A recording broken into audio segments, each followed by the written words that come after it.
Hello everyone! Happy Trucking Channel po sa inyo lahat guys. Welcome sa ating channel guys. Welcome sa mga subscribers and sa mga bago lang sa ating channel.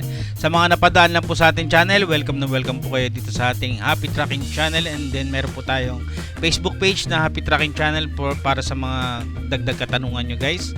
Ayan, magpapakita tayo ulit ng mga Japan surplus na truck na as-is condition. Well, regarding po dun sa as-is, what you see is what you get po kasi yan. Pero hindi naman po ibig sabihin ng as-is ibibigay sa inyo na nasa kanan pa mo na bela. Hindi po. Pag sinabi po ditong as-is, what you see is what you get.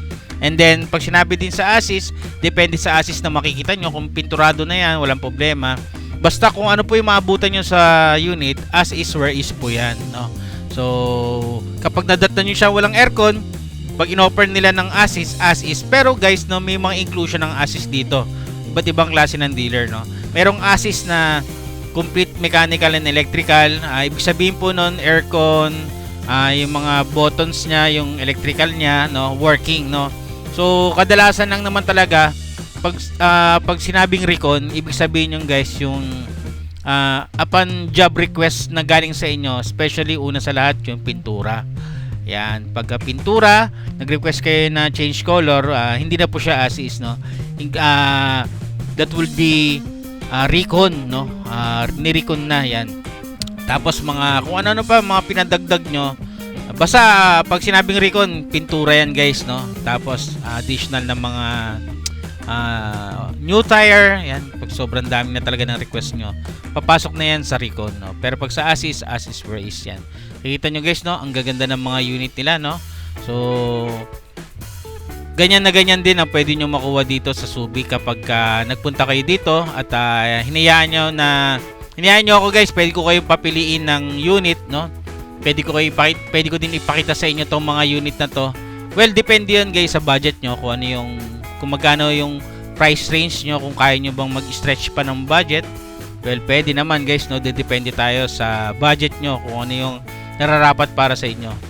So dito guys sa Subic, malaya po kayong makakapamili, no? Napakadaming mga Japan surplus sa truck na po pwede sa inyo. So, kaya kung nariyan ka, kung taga Mindanao ka pa o taga Visayas, so welcome dahil nga marami na rin po talaga nagpupunta dito. At sa mga financing, pwede din po kayong mag-inquire sa atin regarding sa financing. Pwede po natin kayong i-assist din sa financing, especially sa mga first timer. Sa mga first timer kasi medyo mahirap lang talagang makakuha ng approval, pero make sure nyo guys na may mga requirements kayo pagdating sa financing, especially sa mga business permit. Pero pag nag-start ka pa lang, syempre wala ka pang business permit, make sure nyo lang guys yung inyong bank statement is maganda, no? Maganda ang laman, no? Kaya pag ganun guys, meron kayong chance talaga na ma-approve. So hanggang dito na lang guys ang ating vlog guys. Yan, mga patikim lang ng mga unit na pwede nyo makuha. So, stay tuned lang sa ating channel guys at may papakita pa tayo mga unit na Japan surplus na truck para sa inyo. So, ayan guys, maraming salamat. Mag-ingat kayo palagi. Happy Trucking Channel everyone. Thank you. Bye-bye. And God bless.